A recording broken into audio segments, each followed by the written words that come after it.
wabaddeyo ekivulu mu kibuga nga kyabalokole ng'akitegese mulokole naye ng'omwenge oguli kuli lokole twagiranga tumanyi nti yabalokole kumbe ab'ensi be bagenda okusinga okuyimba. Katonda atugamba nti buli viivi liri mufukamirira ate viivi ly'omusumba lyafukamiridde mukulu w'abasamize. Yesu agamba mwenna mjenga we muli. Jesus said, "Come the way you are." Yesu gwe mmanyi. That's the Jesus I know. Amina. Amen. Yesu gwe mmanyi agamba buli muntu jangu nga ki. Jesus says, "Come the way you are." Yagamba ko nti kojeka abatamivu. I said, drunkards don't Yagamba ko nti kojeka abasamize. Did he say witches don't come? Yesu yagamba nti jangu nga ki. Come the way you are. Waliwo gwe bampeereza nga muntu wa kitiibwa nnyo atudda nnyonnyola engeri abasamize gye bajja ne bawamba abalokole abayimba gospel mu nsi yonna nga muntu alinga ategeera. Mbadde naludde okulaba omuntu ategeera atategeera. Bw'ayogera bw'atyoga nti alina point. Very useless. Basebo ne bannyabo. Ladies and gentlemen. Katonda ne Sitaani ani asinza amaanyi? God and the devil, who has more power? Who has the power? Abasamize n'abalokole baliraana ani asinza munnaamaanyi? The witches and the born again when they gather, who has the more power? Kati lwaki mutugamba nti Sitaani asinza Katonda amaanyi? Why do you say the devil is stronger than God? Nsobola okukwata abasamize 10 mu ngalo n'ensula bulungi naye tabawadde omuzimu ogunkwata. I can shake hands of 10 witches and I'm okay. Nze Yesu wange asinza Sitaani amaanyi. My Jesus has all the power. Ate nze Yesu wange kwagala. And my Jesus is love. Naye kale nsaba kutegeeza abantu b'ensi mwenna. I'm telling all the non-believers and the people out there in the world.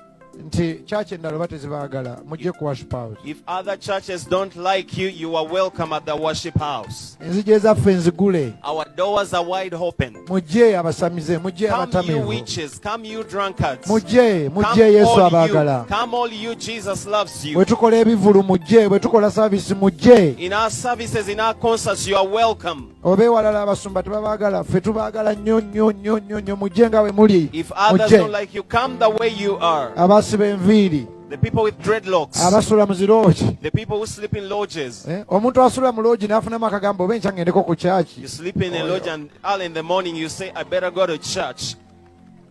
So nze nawulidde ennaku nga ndaba ate abalokole be bavuma abamisiri oba abatali balokole abazze mu church. Please, oba church endala tezibaagala worship house tuguddewo enzigi tugenda nazijjamu. We are going to remove the doors so that you enter. Abonoonyi mujje eri All Yesu. sinners come and enter wholesale.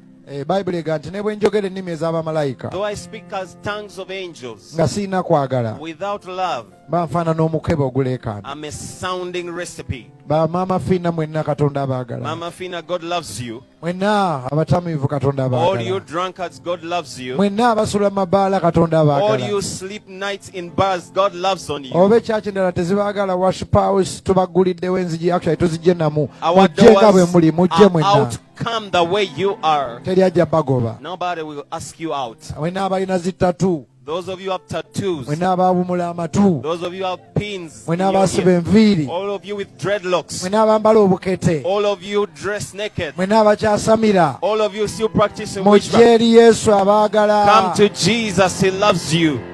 Jesus loves Njagadde you. kulongoosa kintu I ekyo. want to put that record clear. Waliwo nange bye nalabye nenga ekyo tekinyumye n'ekyo tekinyumye. I said that wasn't nice. That wasn't nice. Olala tujja kitereeza. Next time we'll fix that. Naye Katonda ayagala mutima gwo. But God is after your heart. Oba wasuzeewa oba okola ki. Wherever you sleep, God is after your heart. Tewabeeranga muntu yenna akugaana kujja mu Yesu. Nobody should ever stop you from Teri coming to n'omu. Jesus. Teri n'omu nga Yesu yalokola ye n'amala. Jesus cannot save only one person and that's it. Yesu akyalokola aboonoonyi buli lunaku. Jesus is still saving sinners every day. Tumukubire mu ngalo Katonda kwagala. Let's clap for that God who is love. Katonda kwagala. God is love. Abamu bayomba. N'olaba olinga anywa omwenge mu kivulu ekyalokole. Nze nawulidde essanyu okulaba omutamiivu ng'agabye kakati leero kangunywere wano. So let me drink Nga bwe right mpulira ku Yesu ono. as I'm hearing on Jesus. Mujje eri Yesu mwenna. Come to Jesus, all of you. Baabonaabona nnyo mu nsi y'ekizikiza. Bangi ne bakaaba. Singa bamanya ne beeyuna omulokozi. naku n'ebikankano tebyandise Bamisiri luli mu biseera bya Falaawo babonaabona era ne balumwa kyajja lwakuba nti waliwo obujeemu nga Falaawo awakanya Katonda kale babonaabona nnyo. Bineti twamutegedde sirina kye nalabye mu sipiiki ya Museveni kasita nategedde nti Museveni yennyini ye Bineti.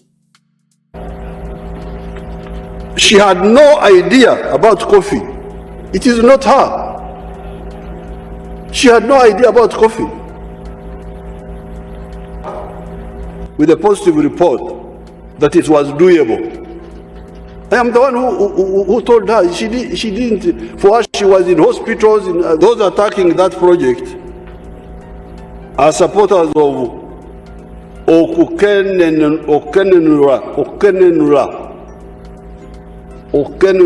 to bleed of Africa, perpetual bleeding. If they were not, they would have responded to our call of 1986 and after to come forward and add value to coffee and seek government assistance.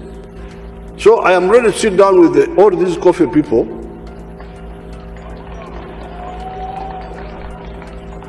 If you want to add value, I will support you.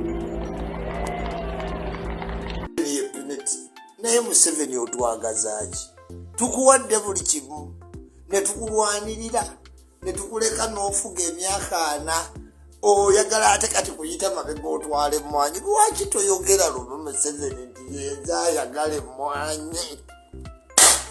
Tunoonyeza Bineti baleese detective Yichuli nkoze forensic expertise munoonyeza particles zitutte mu laboratory forensic integere samples zino ziriko DNA eyaki.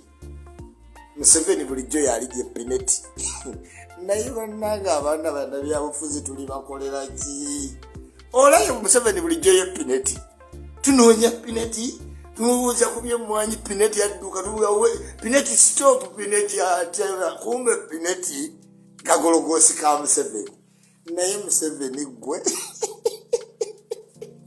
yaze mulujjudera Bineti tayina kyamanyi ku by'emmwanyi kyokka bulijjo kye tumugamba nti Bineti ayina factory y'emmwanyi nga we yazitundako wa tayogera. Sibanjamu meeting with State House sibanyi Parliament ekuyita.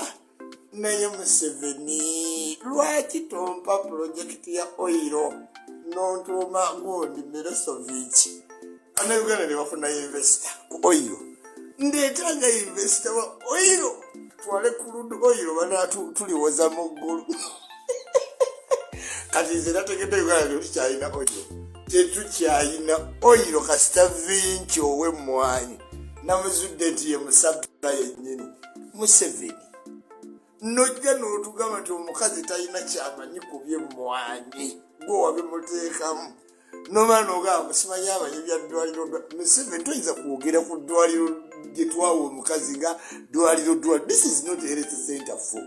We are talking about specialized hospital for people to go to. Museveni n'akitwala layiti omukazi ng'amanyi bya ddwaliro sebo ddwaliro lyennyini twagala Bineti atubulire ssente z'erubowa gye zadda. Museveni tobanga yegwe nannyini era yegwe wali mu by'eddwaliro nga nk'oyo okuwolereza mwana gwe.